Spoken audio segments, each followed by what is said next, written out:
은혜로운 찬양에 감사를 드립니다. 성경을 계속 읽고 계실 줄로 믿습니다. 저도 이번에 여러분과 함께 이렇게 이게 제 통독 노트입니다. 꼬박꼬박 통독을 해가면서 내용도 정리하고 또 새롭게 느끼는 점들을 적어가면서 읽고 있습니다. 그 성경을 읽기 위해서 도움이 되는 책들을 지금 사무실에 갖다 놨는데 여러분 참고하시기를 바라는데요. 우선 그 존 스타트 목사님의 성경이란 무엇인가라는 아주 짧은 책입니다만은 이것은 성경 전체를 어떻게 볼 것인가 하는 그런 눈을 보여주는 우리 현재 이미 돌아가시긴 했습니다만은 우리가 제일 트러스트할 만한 그런 지도자 중에 한 분이지요.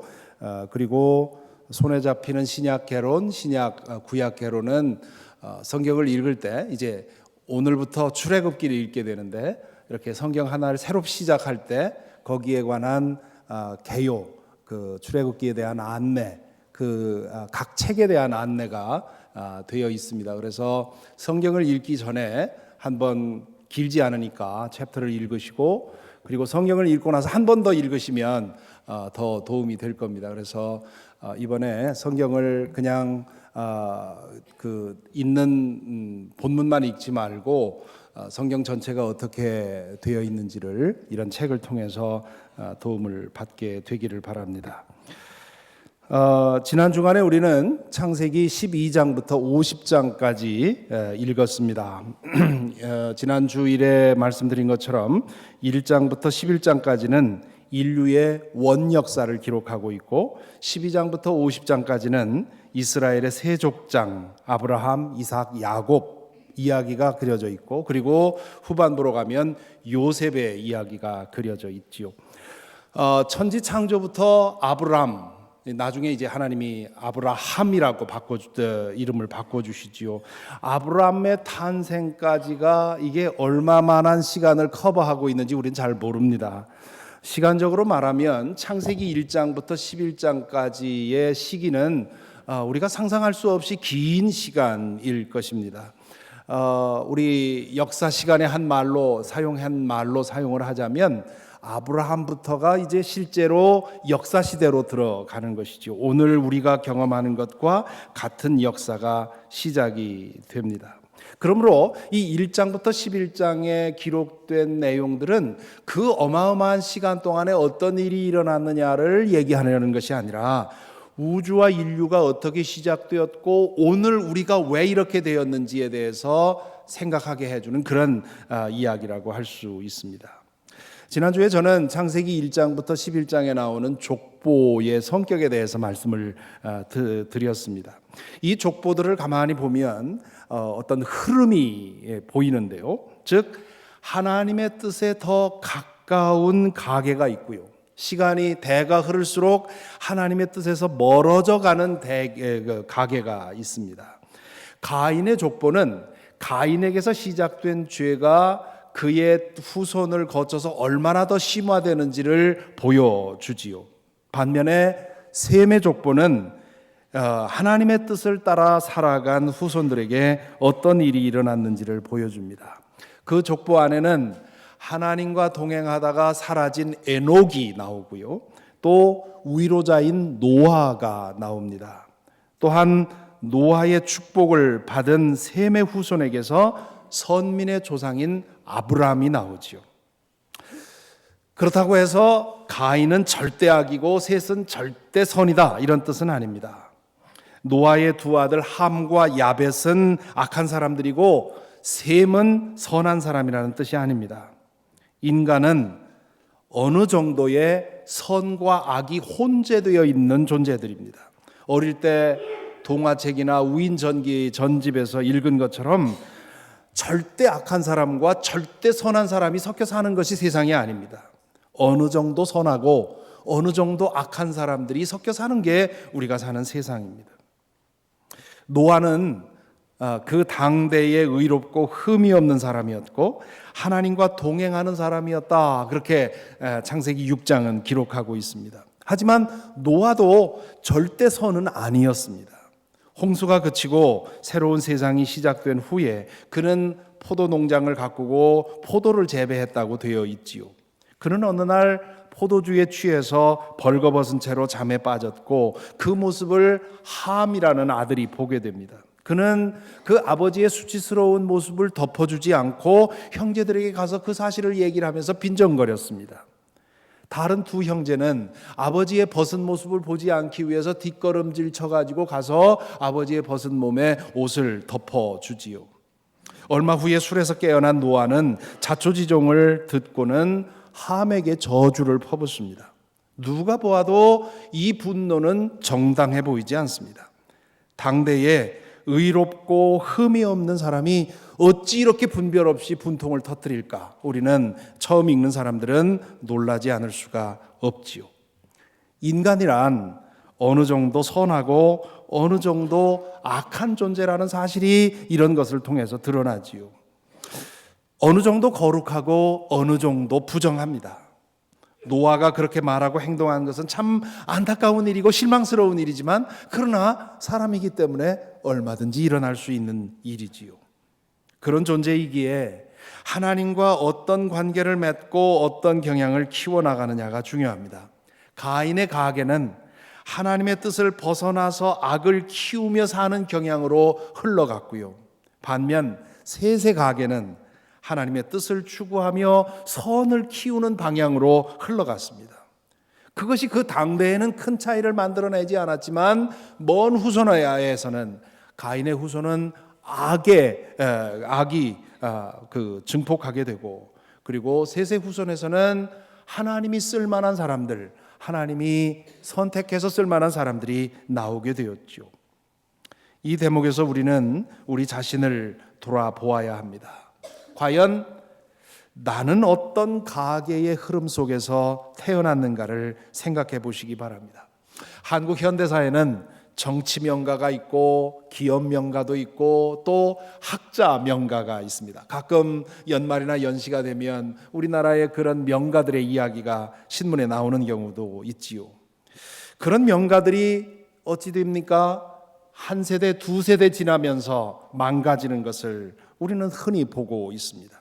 전에는 그런 명가들의 이야기를 읽을 때 그런 것과는 전혀 상관없는 그런 출신의 저 같은 사람은 참 대단해 보이고 부러워 보였습니다마는 그러나 이제 이쯤 되고 보니까 그게 별게 아니라는 것을 알겠습니다. 정말 중요한 것은 믿음의 명가가 되는 것입니다. 믿음이 대대로 이어지면서 거룩한 하나님의 사람이 나오는 것, 그것이 정말 가치 있는 일이라는 것을 알게 되지요. 여러분의 가계는 어떻습니까?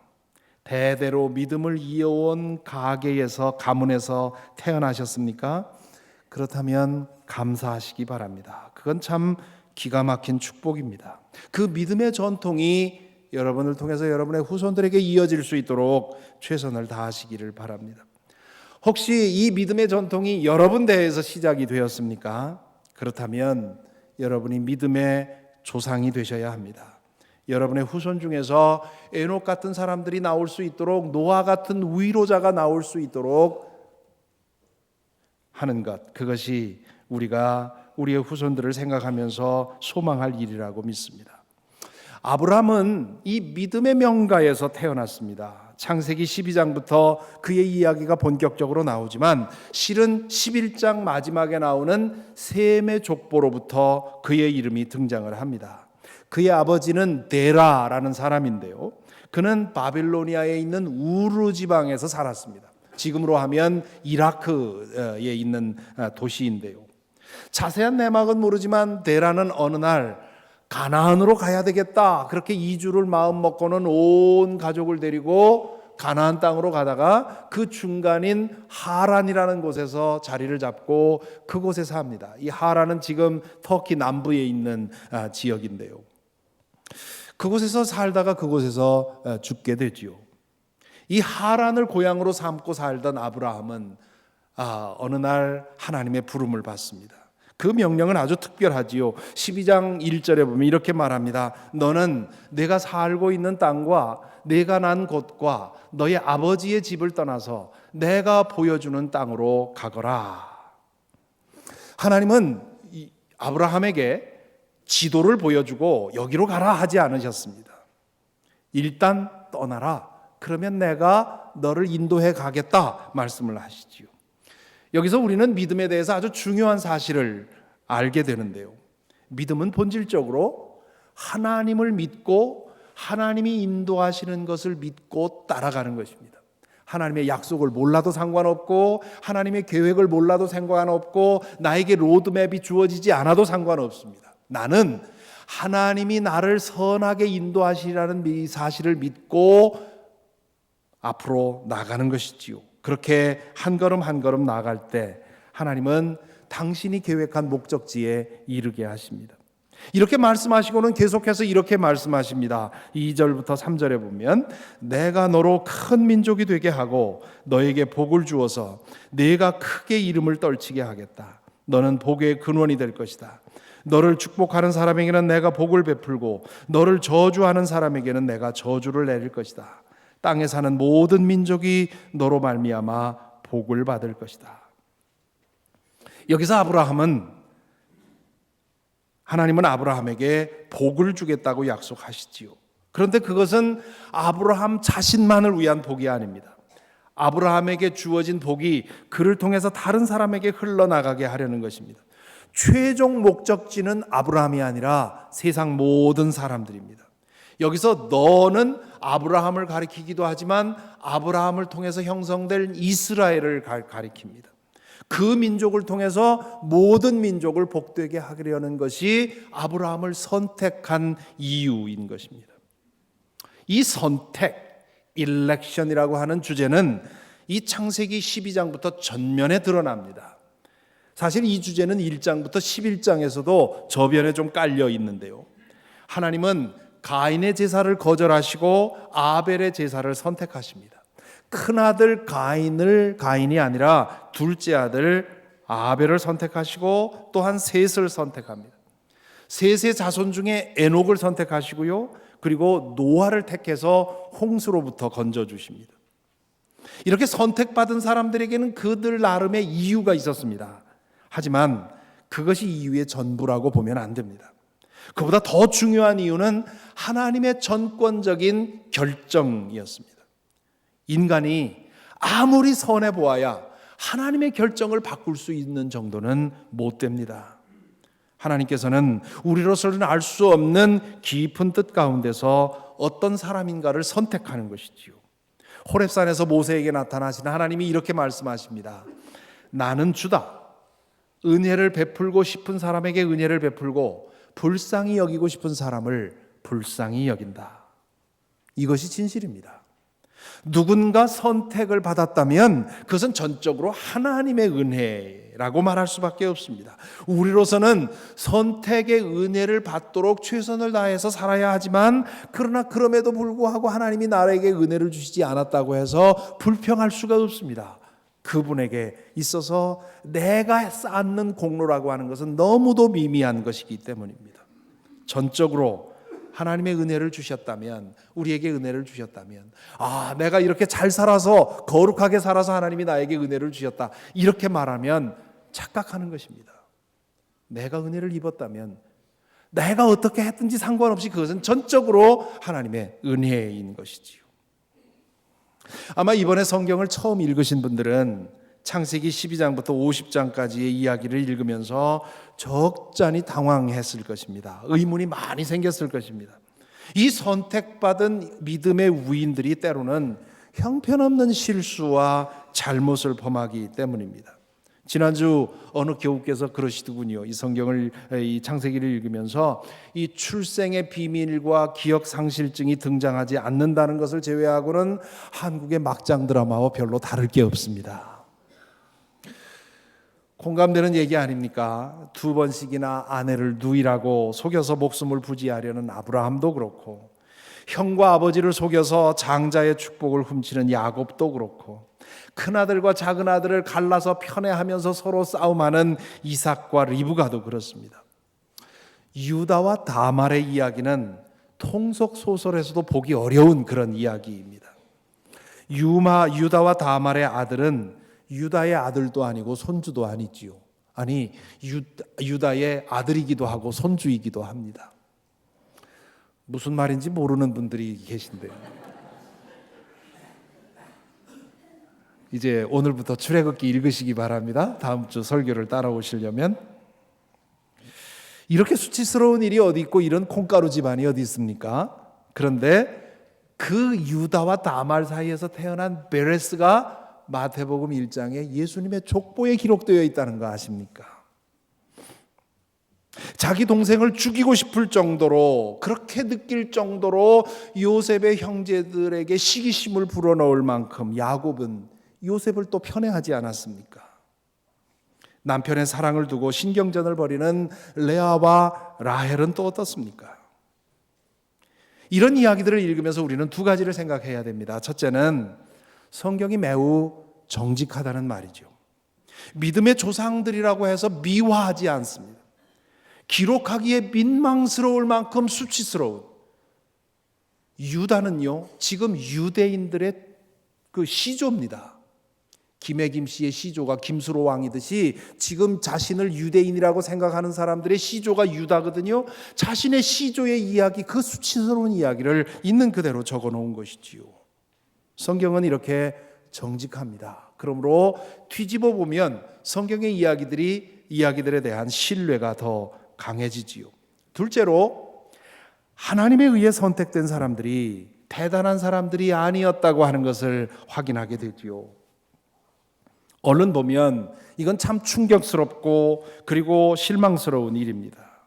하지만 다시 생각해 보면 우리에게 무한한 격려가 되기도 합니다.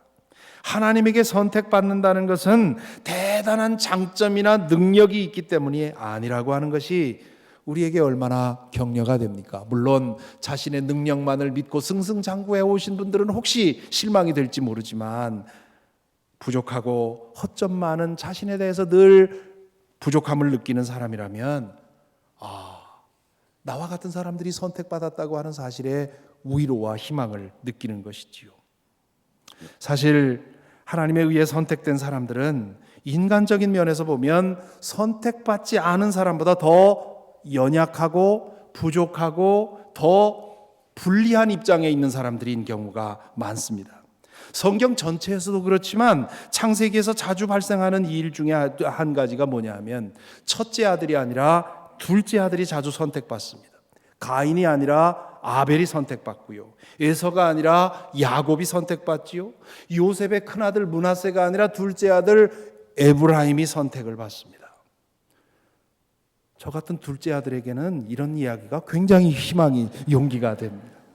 아마 첫째 아들들은 어떨지 모르겠습니다만, 또한 성경 전체에서 보면 임신하지 못하는 그런 고통을 가진 여성들이 선택을 받아서 하나님의 뜻을 이루는 것을 보게 됩니다. 에서를 생각해 보십시다. 인간적으로 보자면 에서는 얼마나 멋진 사람입니까? 남자 중에도 상남자입니다. 집안에서 어머니 치마폭에 휘둘려 살던 야곱보다는 산과 들을 달리면서 사냥을 하던 에서가 훨씬 더 멋져 보입니다.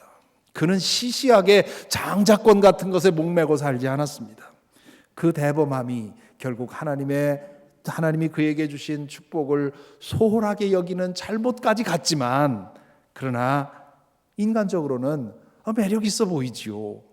20년 후에 자신을 속이고 아버지를 속이고 자신의 장자권을 훔쳐갔던 동생을 만났을 때 얼마나 대범하게 그를 용서해 줍니까?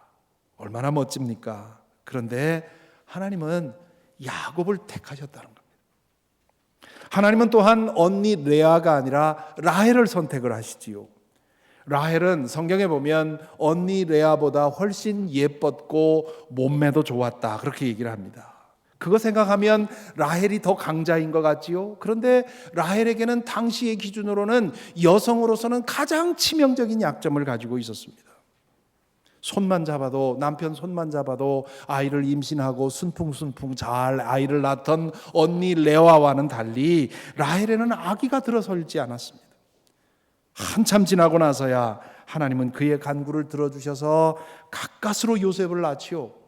그리고 얼마 후에 둘째인 베냐민을 낳다가 산고로 인해서 그 자리에서 죽습니다. 그래서 그랬는지 하나님은 야곱의 12아들 중에 요셉을 선택하셔서 이스라엘 민족을 구원하십니다. 대단한 것이 있어서 선택받는 것이 아니라는 것입니다. 인간적으로는 오히려 약자에 속하는 사람들이 하나님의 선택받을 가능성이 더 높습니다. 열등한 위치에 있는 사람, 능력이 모자라는 사람, 약점이 많은 사람, 실패를 많이 한 사람, 깨어져 본 경험이 있는 사람, 그런 사람을 하나님이 쓰신다는 것이 성경의 증언이고요. 그리고 오늘날도 목회를 하면서 왕왕 경험하는 것입니다. 승승장구하신 분들은 하나님의 쓰임을 받기가 참 어렵습니다. 그러나 깨져본 경험이 있는 사람들은 그 깨어진 것 때문에 아픈 사람을 위로할 수 있고요, 강력한 위로의 메시지를 줄 수 있는 그런 하나님의 위로자로 사용되는 것을 보게 됩니다. 그러므로 내가 뭔가 가지고 있다고 생각을 하면 겸손할 필요가 있습니다. 그거 믿으면 하나님의 선택에서 제외될 가능성이 있고요. 혹은 나에게는 정말 하나님의 선택을 받을 만한 아무런 조건이 없다고 생각되는 분들은 실망하지 말아야 합니다. 성경을 읽으면서 나 같은 사람도 하나님의 선택을 받을 수 있다는 사실을 기억해야 합니다. 반면에 선택받지 않은 사람들은 어떻습니까? 하나님에게 선택받지 못했다고 해서 하나님에게 완전히 제외됐습니까? 그렇지 않습니다. 하나님께서는 선택받지 못한 사람들에게도 여전히 같은 은혜를 주십니다. 오늘 읽은 사라와 하갈, 그리고 이삭과 이스마엘의 경우에서 그 사실을 분명히 볼 수 있습니다. 사라는 선택받은 여인이지요. 그는 나이 90세에 하나님의 은혜로 약속의 아들을 얻습니다. 이삭을 얻기 전에 이 사라는 자신의 여종인 하갈에게 부탁을 해서 그를 씨바지로 삼아서 아들을 얻습니다. 그가 이스마엘이지요. 약속의 아들 이삭이 자라가면서 갈등이 시작이 됩니다. 사라는 누구든지 사로잡힐 만큼 매력적인 여인이었습니다. 나이 90세에, 나이 80세, 70세, 90세에 사람들이 왕이 매료돼서 그에게 탐을 낼 정도로 그 정도로 미모였다는 거지요. 그런데 참 외모는 잘났는지 모르지만 성질은 참 못됐습니다. 자신이 필요할 때는 하갈에게 씨바지가 되어달라고 부탁하더니 자신에게 아들이 생기자 하갈과 이스마엘을 미워하고 학대하기 시작합니다. 그들을 내보내라고 남편에게 성화를 부립니다. 그로 인해서 아브라함은 어쩔 줄을 모르지요. 그때 하나님께서 아브라함에게 이렇게 말씀하십니다. 그 아들과 그 어머니인 여종의 일로 너무 걱정하지 말아라. 이삭에게서 태어나는 사람이 너의 씨가 될 것이니 사라가 너에게 말한 대로 다 들어주어라. 그러나 여종에게서 낳은 아들도 너의 씨니 그 아들은 그 아들대로 내가 한 민족이 되게 하겠다. 아브라함은 도무지 하갈과 이스마엘을 내보낼 수가 없었습니다. 아무리 생각해도 사라가 너무한 것 같았습니다. 하지만 하나님은 사라의 청을 들어주라고 말씀하십니다. 사라의 소행이 옳기 때문이 아닙니다. 하갈과 이스마엘에 대한 그의 냉담한 마음과 태도는 분명히 잘못된 것입니다. 그렇지만 하나님은 또 다른 계획을 가지고 계셨던 것이지요. 하나님을 믿는 사람들은 나의 결정이 전부가 아니라는 사실을 늘 기억해야 합니다. 때로 우리는 잘못된 결정을 할 수 있습니다. 의도적으로 잘못해서는 안 되겠지만 최선을 다했음에도 불구하고 실수할 때도 있고 죄를 지을 때도 있습니다. 그럴 때 우리는 하나님께서 결국 모든 것을 만들어내신다는 사실을 믿어야 합니다. 하나님은 아브라함에게 말씀하십니다. 내가 모르는 계획이 나한테 있으니 지금은 그대로 해라. 또 다른 사람이 나에게 악행을 가해 올 때도 그것이 전부라고 생각하지 말아야 합니다. 그걸 전부라고 생각하니까 악을 악으로 갚으려고 하지요. 하나님은 이 도무지 이해할 수 없는, 무슨 말로도 정당화할 수 없는 그런 폭행 앞에서 얼마나 억울했겠습니까? 나중에 부엘세바에서 나타난 하나님께서 하갈에게 말하지요. 네가 모르는 나의 계획이 있으니 염려하지 마라. 지금 당하는 것이 다가 아니다 말씀을 하십니다.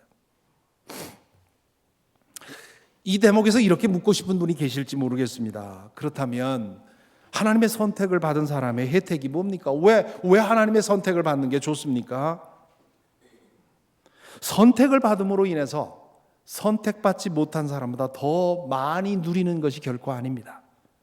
아벨, 노아, 아브라함, 사라, 이삭, 야곱, 라헬, 요셉, 이들이 선택받음으로 인해서 선택받지 못한 다른 형제들보다 더 많이 누린 것이 없습니다.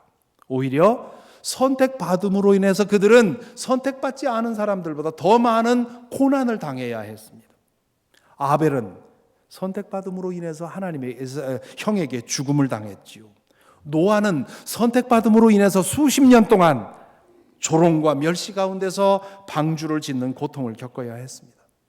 아브라함은 선택받음으로 인해서 안전한 고향을 떠났고 여러 가지 위험에 노출되어야 했습니다.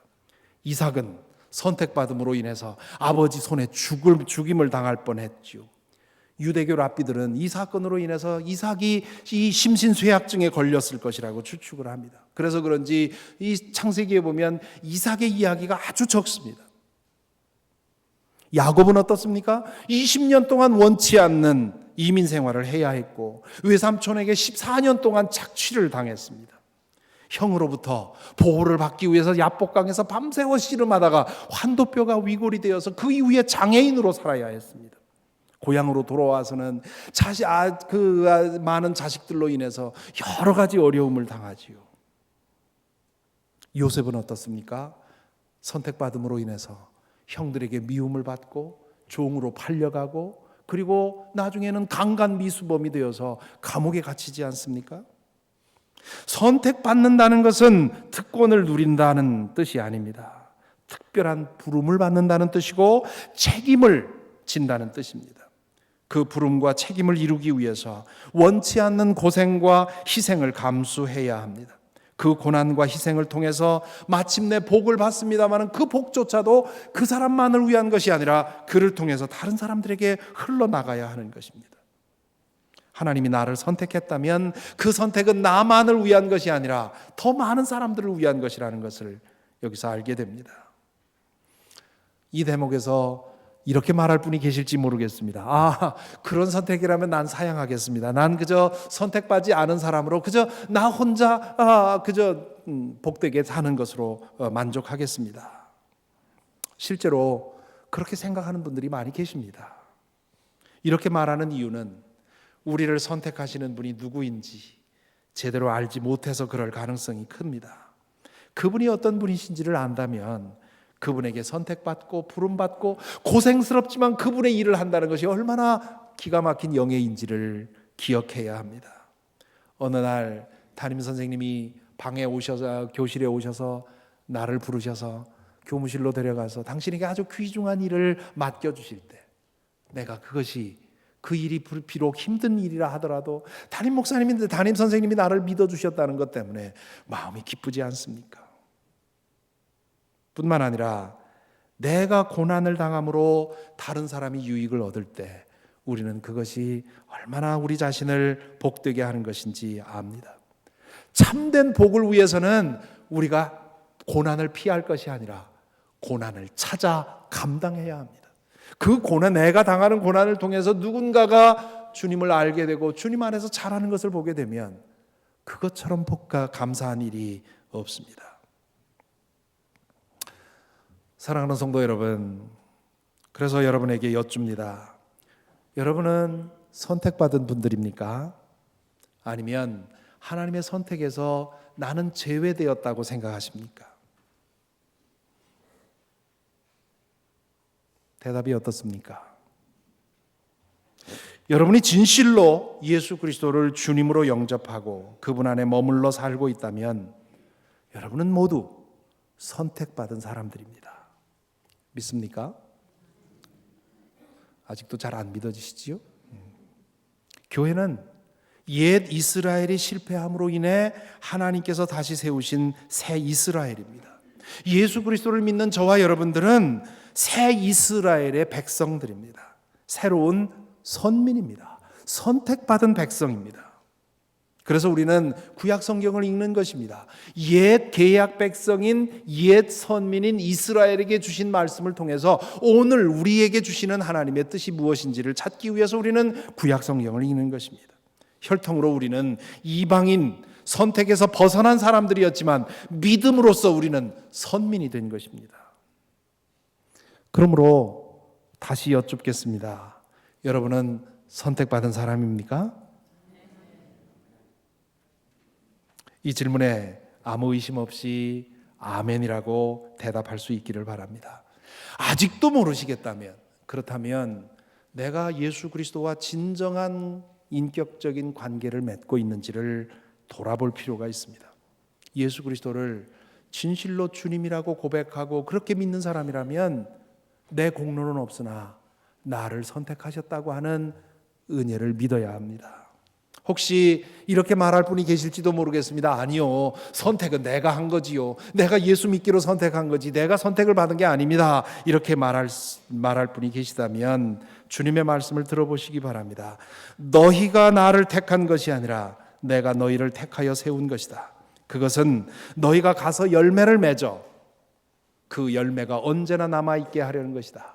그리하여 너희가 내 이름으로 아버지께 구하는 것은 무엇이든지 다 받게 하려는 것입니다. 주님께서 우리를 택해 주셨습니다.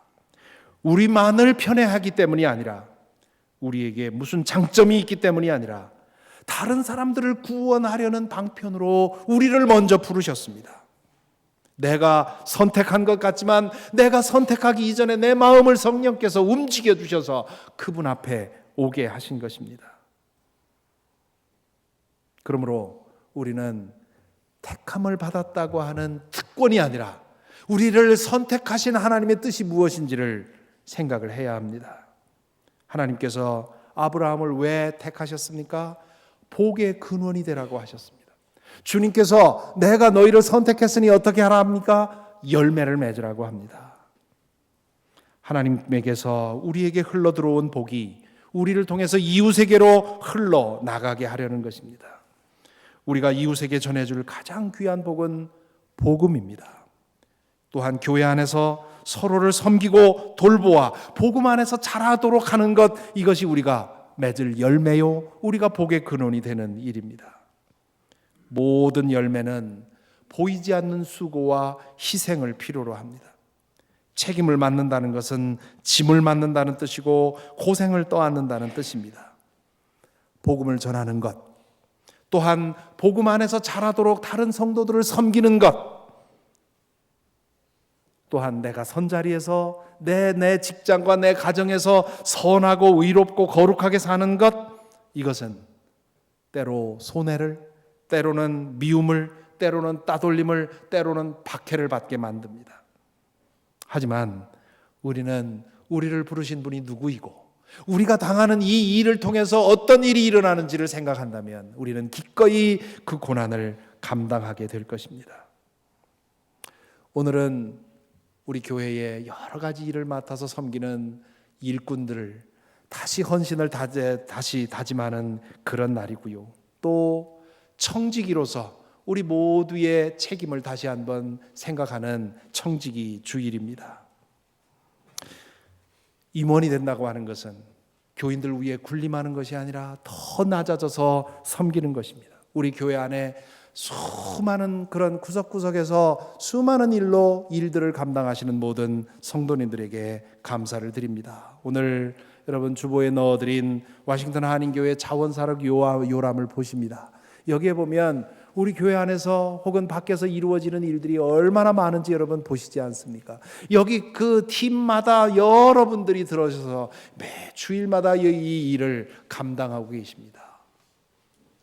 그분들 오늘 말씀을 통해서 내가 이 일을 하고 싶어서 하는 것이 아니라 주님께서 나를 부르셔서 이 일을 맡기셨으니 올 한 해도 신실하게 감당하겠습니다 하는 그런 결단과 헌신이 있었으면 좋겠습니다. 뿐만 아니라 오늘 예배에 나오신 모든 분들, 하나님께서 나를 그리스도 안에서 부르셨으니 내가 청지기로서 나의 사명을 감당하겠다고 하는 그런 믿음의 고백, 헌신과 결단이 있게 되기를 간절히 기원합니다. 기도하겠습니다. 저희가 주님을 선택했다고 생각했는데 주님이 저희를 먼저 선택하셨군요. 저희가 주님을 믿는다고 생각했는데 주님께서 저희를 먼저 믿어주셨군요. 부족한 저희를 택해 주시고 이 일을 맡겨 주시니 감사를 드립니다.